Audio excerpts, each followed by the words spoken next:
The Crossbow Master in BT6 is getting buffed again, but unfortunately is the wrong crosspath. Or is it the wrong crosspath? I don't know. So if you guys have been paying attention to the Crossbow Master in general, Ninja Q has been trying to buff up this tower. Actually, they're trying to buff up the quote-unquote wrong crosspath, so the 203, 204, and 205. And some of the changes started happening in the previous update, update 44, in which I think one of the most notable changes is the fact that the Crossbow Master itself got a lot of extra pierce when you crosspath it with the top crosspath. And now these changes seem to be transferring over to the previous crosspaths as well. So saving up to it is going to get, well, I guess a little bit easier. And also these pierce tiers are going to become a little bit stronger. So let me tell you guys what I'm talking about. The 103 crossbow now gets 2 extra pierce, so it goes from 4 to 6. And then the 203 goes from 6 to 9. And this also carries to the sharpshooter, which is really nice. Now on top of this, we're getting some acquisition range, which is always nice. But you guys are noticing that we're also getting some extra projectile speed. And even though it says XX3 and XX4, make no mistake, the crosspath that benefits the most out of this is the top one, because well, the top crosspath doesn't have attack speed. So yeah, it's gonna need the projectile speed so that it doesn't miss. And actually, is this gonna be enough? No, this is barely not gonna be enough. I think we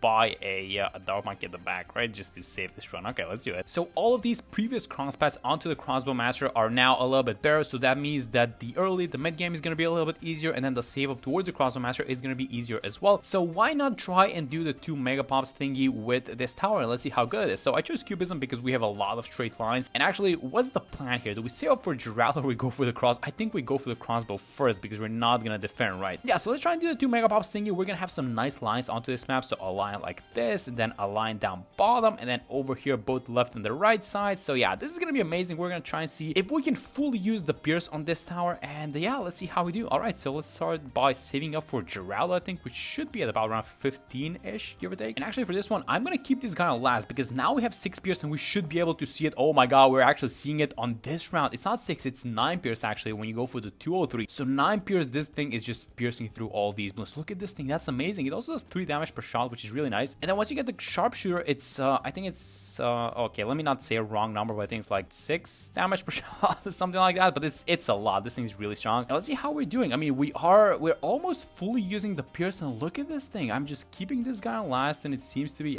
this seems to be no problems on these early rounds. It's really nice. Yeah, so this is probably gonna be the straight line tower, isn't it? So if you find a good straight line, you just buy the pierce. Oh, let's go to first again. And yeah, just find the pierce line, find yourself a straight line, and then it's probably gonna be okay. So yellow balloons, and that's a lot of them. So are we gonna be able to hold off these guys, or is he finally gonna get overwhelmed? And I think if we had like a 0-2-3, it would have survived, right? I don't want to jinx it. Maybe it's going to survive, but no, it looks like it's going to leak actually. So there it is. Round 25 is around where the 203 gets overwhelmed. So let's try and do something about this. So let me start off by buying a discount village, which I know this is not the way to do it, but we have a sharpening stone and some extra damage. So we need to go for the extra damage. This is going to reduce the pierce even further, but if I have this thing on last, it's going to be one-shotting the yellows now. So I think we're going to go for this. Now look at how much better this is. Yeah, so that's what this guy was missing. He was missing a little bit extra damage, it looks like. But let's see if we're defending this one, because we might need to give him another pickle. It's not looking good, guys. It seems like he's getting overwhelmed a little bit. I mean, the Alk is helping out as well, but no, these guys are gonna go out. And it's yellow balloons again. Look at this. Okay, let's pickle him again. Let's set him to last, and this time it's gonna be so much easier, isn't it? Let's see how he does versus the zebras. Absolutely no problem. Yeah, if only this guy had 4 damage instead of 3. All right, so let's start with the attack speed, and I think we should start off with the Berserker Brew. Actually, no crosspaths onto the Alchemist because we don't want to make the Alchemist stronger. So let's keep it as a 3-0-0. Gonna get it as a 4-0-0 eventually.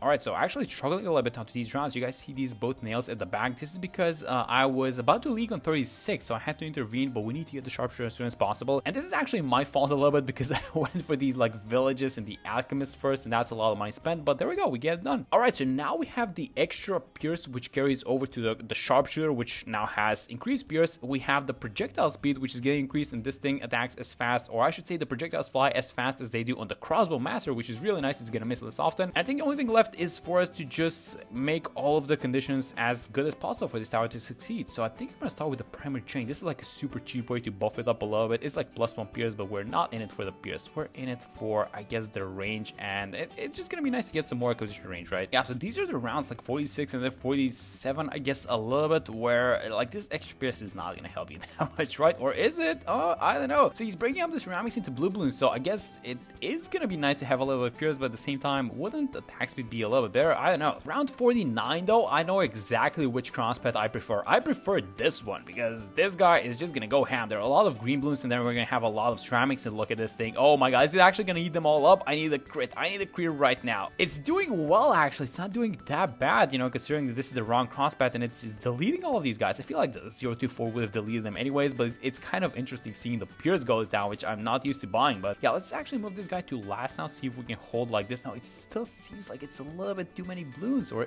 is it? Nope, it actually cleaned them out. That's very good. All right, that's amazing. Let's go for the overclock next. We're missing about $2,000, which we should have into the next few rounds, I guess. There we go. And once we get the overclock, things should be a little bit easier for us into just avoiding the Crossbow Master now. All right, so let's start overclocking this guy. Really important. Next tower, Crossbow Master, no questions asked. All right, so let's overclock him and let's watch our boy versus a bunch of ceramics and mobs. This is gonna be an interesting round to watch. 54 and 55 as well, because 55 has these waves of ceramic balloons. So 54 doing just fine. It's doing amazing. It is going through all these leftovers. It's creating by itself. So you guys can see it's kind of creating a problem for itself by not fully popping the ceramics with crits, right? So it leaves them to kind of yellows in these small balloons, but then it picks everyone up because it has a lot of pierce, and it's exactly the same thing happened on 55, by the way. This is gonna be the last wave on 55. Let's overclock this guy, and yeah, it is cleaning everyone out, which is really nice. But the thing that's not nice is the money. So we're at $9,000 and we need, well, 23 actually for the Crossbow Master, and around 60. So I'm pretty sure that the 204 has the exact problem as the 205, which is just not good versus these like beefy and strong balloons. And I feel like the BFB might not be an issue, but once we start getting to some interesting balloons, like for example the 45 Moabs on 62, it should get, I don't know, it should get a little bit challenging for this guy is what I'm saying. So about $3,000 off, and here's what I'm gonna do. I'm gonna overclock and I'm gonna just see how he does without anything. Maybe I'm wrong about this, or maybe he's gonna be able to defeat it by itself because it does actually have a lot of pierce. But no, look at this, all the lead balloons are surviving. I think we can fix this thing. It seems to be defeating somewhat the ceramic waves, but the leads are blocking its attack, so we can do something about this actually. Here's what we can do. We can just give it choice fire, right? And let's overclock it now, and let's see if this is gonna be a little bit different. I think it is, right? I think as long as we deal with the lead balloons and the attacks go through, maybe the pierce is gonna be enough. And I think, oh my god, it's actually enough. I think, guys, look at this thing. It's dealing with 63 by itself. 204 Crossbow Master. It's actually a sharpshooter, but look at this guy go. That's interesting. I actually didn't think this was, I thought that we're gonna have to be buying like glues and stuff and just stopping these guys running in their tracks, like something like a 032 glue. But no, I was wrong, and I'm actually glad to be wrong, because we're gonna have the money for the Crossbow Master on this round as long as we defeat all these mods, which we should with the help of the Jury's Fire. So yeah, look at this guy. 204 actually defeated 63, which is really amazing. All right, so Crossbow Master, fine. Oh my god, look at that range. That range is insanely big, and this right here is the exact reason why people love the Crossbow Master, especially, you know, before going to free play, because look, you can just let this tower do its thing, and once you buy it, it's kind of cheap, right? It's like $20,000. Once you buy this tower, you don't have to worry about anything before you reach free play, and actually with these new buffs, it might even not be that bad in free play itself. This is gonna get really interesting with all these 5 VBs. Look at how fast it's attacking, and yes, everything is getting melted. I love this thing. I especially love these crits going out, because these crits are capable of one-shotting ceramic balloons. All right, so we're into free play, and let's watch the Pierce go to town. And it is, I mean, these are okay. So these are the weak ones. So these are the weak BFBs. So I don't think that we should be getting too excited about how good this guy is. But boy, this guy is kind of good. Like, he has a lot of Pierce. It looks like, oh my god, he's going through everything. Look at those crits. Let's actually see him in action versus 82. So I wanted to buy a couple of things. Actually, I'm not even sure the Ultra Boost is still happening. We're kind of close to it, but if I buy the Ultra Boost, I'm not sure if I'm going to have the money for a Call to Arms village, which I think is a little bit more important. This round, by the way, is going to be really satisfying. So it's a bunch of mobs, and I'm just going to set this guy on last because I only want to focusing down the mobs, and let's watch. Okay, I'm going to need the Pierce. Yes, look at these crits, guys. So many balloons getting hit at once. Let's just kind of chill and watch these rounds, just getting these balloons destroyed. You know what? The most satisfying thing is the way that these crit little layers appear.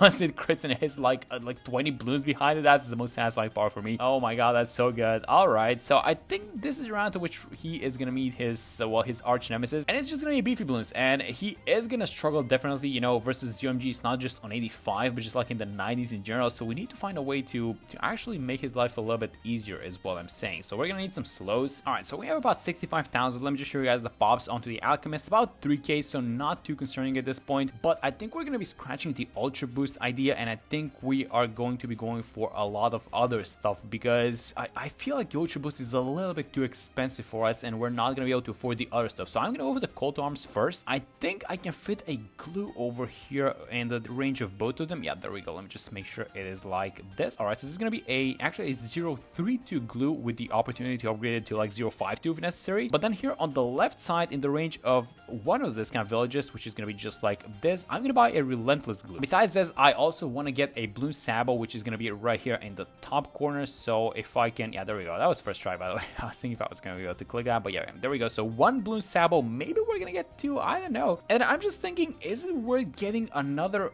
Ultra Boost, because the uptime on tier 5 towers is 66%. So for the other ones, I don't know, for the other 33.3% does it make sense? I don't know. Let's see how we do versus deities, by the way. Should have no issues as long as you crit on them. Yes, exactly. Let's watch this round. So I'm gonna overclock this guy. I'm gonna send him to last a bunch of BFBs and small balloons, actually 45 ceramics beneath these guys, absolutely no problems. Yes, this is what the Pierce gives you. Yes, this is exactly what it gives you. So I guess if we had the 0.25 in this case, it would have dealt with the round as well, but I guess it wouldn't have been this clean. I mean, this is kind of a clean, you know, popping of balloons because it's just on the straight line. It's really satisfying to watch as well, and it doesn't get you concerned, right, about what's gonna be happening. So yeah, I'm kind of feeling well, you know, going into this game. I think I should bind one more Sabo, by the way, so that we are ready for the next few rounds. So let's get another one like this. Let me just dump the call to arms while we're upgrading the Bloons Sabo, and yeah, that should be it for this one. So we're gonna have actually two Sabos. I'm gonna use one of them for the deities on this one. This guy is still overclocked, which is gonna expire, so let me just Sabo it up for these deities, and they should pop even before, yeah, about when they reach the Crossbow Master. That's nice. All right, so let's Jerry's fire it up. I think we only played like a Jerry's fire onto this guy like once, so this should last through the entirety of the game. And because we have two Sabos, here's what we can afford to do. We can afford to use the Sabo. Now, let's actually start with the Sabo off on this one. Let's see how we do. So there are a lot of small balloons in 94. The small balloons have popped, and I think, is it time to use the call to arms? I think, yeah, let's combine both the Sabo and the call to arms, and then we get the overclock off cooldown. This is gonna be amazing. All these guys are gonna pop, aren't they? Yes, he is awesome. He's going to, yes, that's amazing. I love this guy. We need to be careful with the call to arms though, because we are also increasing the attack speed and the pops of the alchemist as well, and this guy is in a kind of a decent spot to get some pops. So yeah, look at this, 3.8k, not too concerning, I'm gonna be honest, but we are gonna need to buy something for the bad actually around 100, so we need to save a lot of pops. Oh, round 95. Let's Sabo, let's use the overclock. And is that the only thing that we're gonna need? Yes, so far, but the thing with the Sabo is that it doesn't last throughout the entire time in which deities are coming out. So I'm gonna use the second one as well, and the first one, yeah, there we go. So the first one expired, deities are still coming out, but no problems because this guy is just handling all of them. That's really nice. Let's use the call to arms for 96. 96 is gonna have a bunch of small balloons, so 45 mobs, and then a bunch of BFBs, and this is where the Pierce is just doing its magic, guys. Look at the extra Pierce go. That is so good and so satisfying, actually. Let me Sabo it up, and I think I'm gonna be buying a glue storm. Actually, it's only like +2 damage, but I don't mind buying it. I think it's gonna be nice in like the long run for like these 97s, 98, and maybe 99 as well. Let's actually switch this guy to first now. Let's use the Sabo again because we have two of them. Overclock is up, and look at this thing. We're leaking balloons on the side, but this glue that we bought, yes, that's really nice. I bought him exactly for this reason, and this guy's range is so big. He actually shoots on the right side. That's insane. All right, so Arch Nemesis, this is a test for the bad on 100, so I'm gonna use the glue storm. Let's use the call to arms as well, because why not? We do have the rejuves from Geraldo, really important. And how are you looking with the pops? So 1.5 million on the Crossbow Master, and then 4.1. Again, not a problem for the alchemist, but we need to save some pops for around 100, because we're gonna be buying some other towers as well. Like probably it's gonna be like spike storms. All right, so 97 is popping. We do have a bunch of abilities ready, but I'm not gonna use anything. This guy's gonna clean everyone out by himself, and we do need to save the abilities because this is the big one that's incoming. Okay, so round 98, finally. This is probably the most important one. Actually, the next three are the most important ones, right? Because they're all different kind of a challenge by themselves. So let's go ham. Let's use all abilities. Let's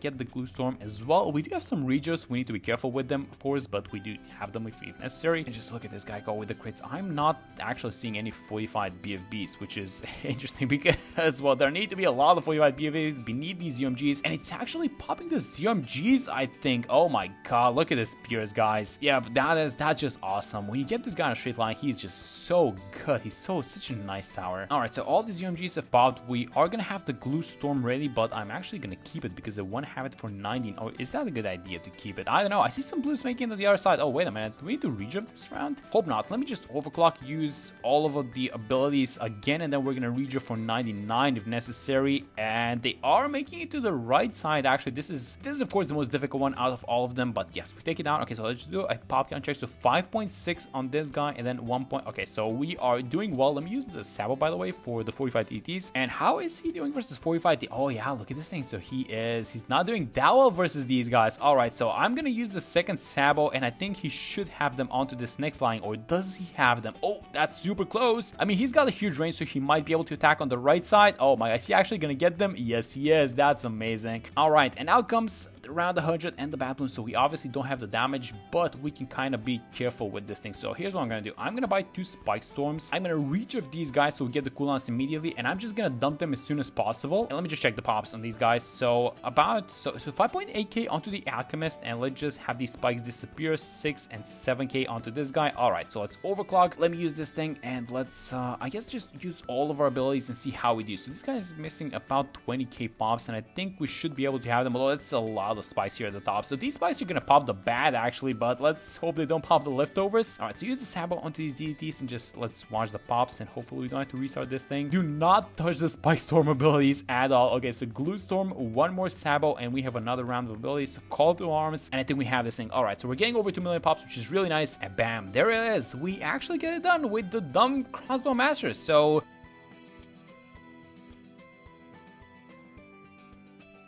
and it actually just proves that even this tower can be made to work when you actually have a nice and straight line like we did on this map on Cubism. So I guess this tower is really not that bad if you get a straight line for it, right? Alright, so that was a fun one. Hope you guys enjoyed this video, and I'm gonna see you all in the next one.